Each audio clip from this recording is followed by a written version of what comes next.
नमस्कार, आपके साथ मैं हूं मुस्कान नागदा। आप देख रहे हैं हिंदुस्तान मेल न्यूज। अब होगी मुद्दों की बात सच के साथ।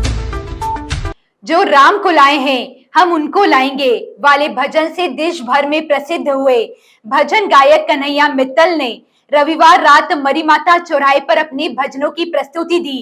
कार्यक्रम का आयोजन गोलू शुक्ला मित्र मंडल द्वारा किया गया, जिसमें प्रदेश भाजपा अध्यक्ष वीडी शर्मा भी शामिल हुए।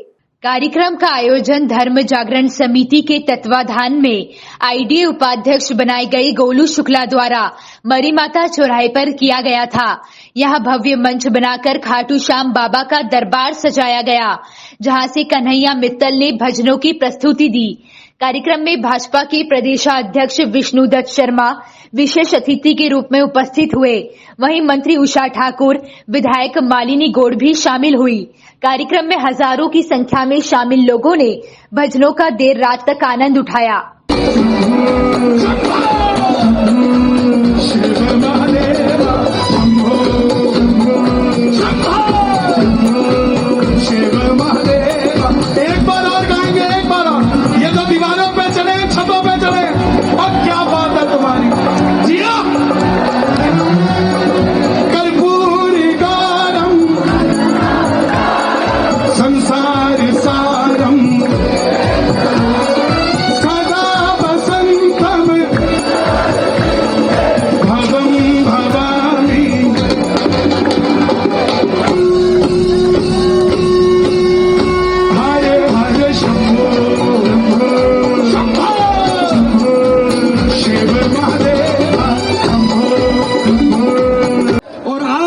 स्वागत के साथ आज केवल इतनी बात कहने की जरूरत है कि आज कन्हैया मित्तल जी हमारे बीच उपस्थित हैं। आज ही भारत के प्रधानमंत्री नरेंद्र मोदी जी के नेतृत्व में आज उनकी मन की बात पूरे देश ने सुनी है और मन की बात में माननीय प्रधानमंत्री जी ने इस देश में जो कहा है कि हम सब इस देश को आगे ले जाने के लिए इंदौर के नौजवान साथियों के साथ आगे बढ़ते हुए इस भारत को परम वैभव पर ले जाने का संकल्प माननीय प्रधानमंत्री का है, तो कन्हैया मित्तल जैसे लोग माननीय प्रधानमंत्री जी के साथ अपनी आवाज से इस भारत को बुलंद करने का काम कर रहे हैं। मध्य प्रदेश के सबसे बहुचर्चित हत्याकांड संदीप तेल हत्याकांड में पुलिस द्वारा पहले ही कार्रवाई करते हुए कई आरोपियों को गिरफ्तार किया गया था और इसी तारतम्य में अब राजस्थान से पुलिस द्वारा एक शार्प शूटर को ट्रांजिशन रिमांड पर पूछताछ के लिए इंदौर लाया गया है और उससे तमाम तरह की पूछताछ के साथ ही कई चौंकाने वाले खुलासे सामने आए हैं, जिसमें शहर के भूमाफियों के भी नाम बताए जा रहे हैं। दरअसल कारोबारी संदीप तेल हत्याकांड मामले में पुलिस द्वारा केवल कारोबारी रोहित शेट्टी को अन्य राज्य से गिरफ्तार कर इंदौर पुलिस पकड़कर लाई थी और यह मामला करीब 4 वर्ष पुराना हो चुका है और इसी के तहत विजयनगर पुलिस ट्रांजिशन रिमांड पर शूटर जितेंद्र उर्फ बना को लेकर राजस्थान से इंदौर लाई है, जिसको 10 दिन के रिमांड पर लेकर आई है। शूटर से अब पुलिस के अधिकारी अलग अलग तरह से पूछताछ करने में जुटे हैं। वहीं कुछ लोगों के नाम भी सामने आए हैं, उसकी भी पुलिस जांच पड़ताल कर रही है। 4 साल पहले एक हत्याकांड हुआ था, संदीप तेल हत्याकांड, जो आप लोग वाकिफ हैं। उसमें एक कॉन्स्पिरेसी के तहत इसमें जो घटनाक्रम को किया गया था, जिसमें शूटर को बाहर से बुलाया गया था और पूरी प्लानिंग यहाँ पर फार्म हाउस पे की गई थी। तो उसमें कई आरोपी इसमें पहले से चिन्हित होकर गिरफ्तार हो चुके थे। इसमें जो अभी जो लेटेस्ट जो जितेंद्र उर्फ बना है, इसको प्रोडक्शन 1 पे राजस्थान से लाया गया है। उसको 10 दिन के PR लिया गया है और उससे पूछताछ करके जो पूरा जो घटनाक्रम था, पूरी जो कॉन्स्पिरेसी और प्लानिंग थी, उसके जो महत्वपूर्ण तथ्य हैं उनके संबंध में पूछताछ की जा रही है। इंदौर में एक बदमाश द्वारा अपने अन्य 2 साथियों के साथ मिलकर प्रेमिका को मौत के घाट उतारकर दृश्यम फिल्म की तर्ज पर नाले में छुपा दिया। अब नाला चौड़ीकरण का कार्य किया गया तो कंकाल खुदाई के दौरान प्राप्त हुआ, जिस पर से पुलिस ने संज्ञान लेते हुए 1.5 साल के बाद 3 आरोपियों को पकड़ा गया है। यह पूरा मामला परदेसीपुरा थाना क्षेत्र का है, जहां पुलिस आरोपियों से पूछताछ में जुटी है।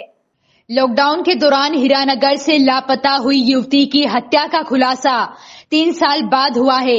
दरअसल मई 2021 में परदेसीपुरा में सड़क निर्माण व नाला चौड़ीकरण के दौरान खुदाई में युवती के शरीर के कुछ हिस्से और कंकाल मिला था, जिसके बाद पुलिस लगातार इसकी कड़ियां जोड़ने में जुटी थी। परदेसीपुरा टीआई पंकज द्विवेदी ने बताया कि युवती की पहचान हीरानगर निवासी अर्चना के रूप में हुई है। विशाल नाम के आरोपी ने अर्चना की दुपट्टे से गला घोंटकर हत्या करना कबूल लिया है।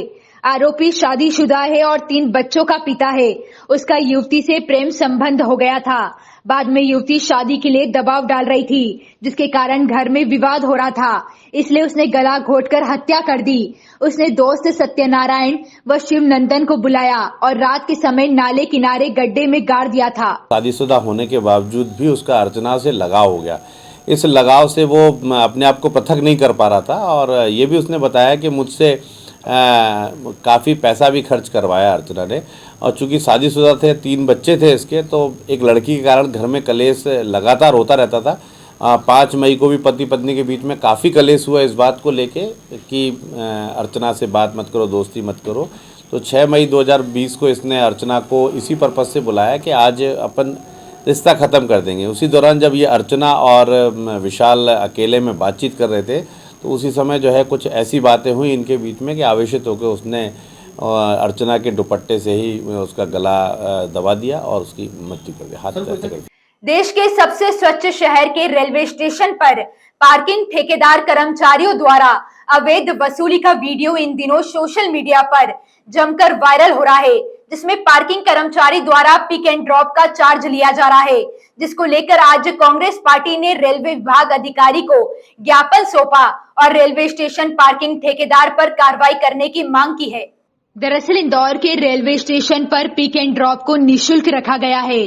बावजूद इसके रेलवे स्टेशन पार्किंग ठेकेदार के कर्मचारी लोगों से इसका चार्ज ले रहे हैं।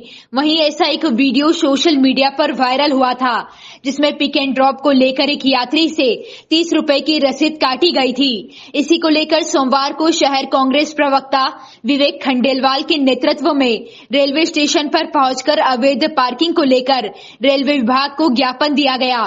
इस दौरान कार्यकर्ताओं ने जमकर नारेबाजी की। वहीं ज्ञापन के बाद रेलवे पीआरओ खेमराज मीणा ने कहा कि कुछ दिन पूर्व रेलवे डीआरएम ने भी इंदौर रेलवे स्टेशन का निरीक्षण किया था और पार्किंग को लेकर संबंधित अधिकारियों को निर्देशित किया था। पार्किंग के ऊपर एक ठेकेदार द्वारा, ठेकेदार के गुंडों द्वारा यहाँ पर पिकअप एंड ड्रॉप के लिए 33 रुपये की वसूली यात्रियों से, परिजनों से की जा रही है, जबकि रेलवे के सीधे नियम है कि पिकअप एंड ड्रॉप के लिए किसी भी हालत में किसी भी यात्रियों से पैसे की अवैध वसूली नहीं की जाए। इसी को लेकर आज हमने यहाँ पर ज्ञापन दिया है। हमने 3 दिन की चेतावनी दी है कि अगर ये अवैध वसूली बंद नहीं होती है और ठेकेदार का ठेका निरस्त नहीं होता है तो निश्चित रूप से कांग्रेस 3 दिन बाद उग्र आंदोलन करेगी। इंदौर नगर निगम आयुक्त के निर्देश के बाद नगर निगम के अमले ने टेलीफोन नगर स्थित बहुमंजिला अवैध इमारत को तोड़ने की कार्रवाई की। इस दौरान भवन मालिक द्वारा कार्रवाई रुकवाने को लेकर दबाव बनाने की कोशिश भी की गई। बावजूद इसके नगर निगम के अमले ने रिमूवल की कार्रवाई को अंजाम दिया। दरअसल नगर निगम के जोन 10 के अंतर्गत आने वाले टेलीफोन नगर में खसरे की जमीन पर बिना किसी निर्माण की अनुमति के 3 मंजिला इमारत खड़ी की जा रही थी, जिसको लेकर नगर निगम के द्वारा कई बार भवन स्वामी को नोटिस भी जारी किए गए थे। बावजूद इसके भवन मालिक के द्वारा अवैध निर्माण को नहीं रोका गया, जिस पर आज नगर निगम आयुक्त के आदेश पर निगम के अमले ने इसे तोड़ने की कार्रवाई की। इस दौरान मौके पर बड़ी संख्या में नगर निगम का अमला मौजूद रहा। वहीं 3 जेसीबी और पोकलेन की सहायता से निगम ने पूरे अतिक्रमण को तोड़ने की कार्रवाई की।